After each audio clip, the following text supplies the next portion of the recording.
सब होली।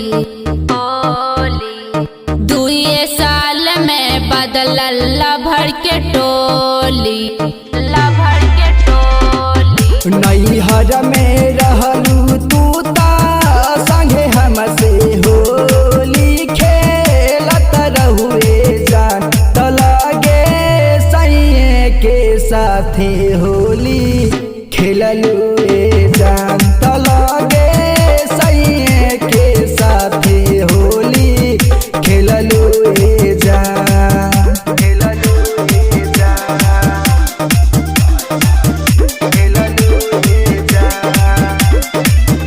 पवन कलर तोहर पियउनु हो पसंद कइले बाड़े।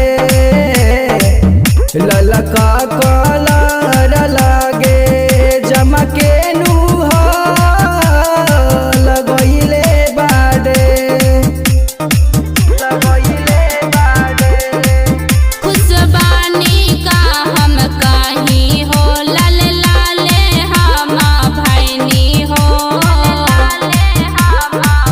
नेहया गेड़ वाला नियन गल कैसे लाले लाल काली हलुए जान त लगे सैये के साथे होली खेललू जान त लगे सैये के साथे होली खेललू जान।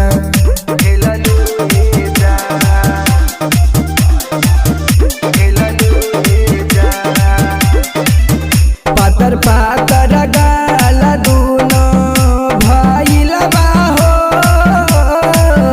पुआ जइसे।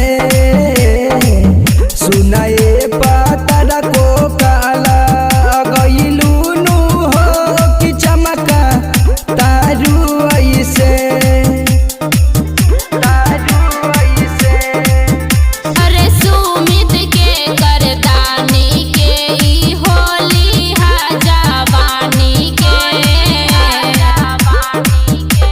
अनंत विशाल या सुरेंद्र के लगे तू भूलैलू जान त लगे सैये के साथे होली खेललू जान त लगे सैये के साथे होली खेललू जान। नैना रिकॉर्डिंग स्टूडियो जहानाबाद।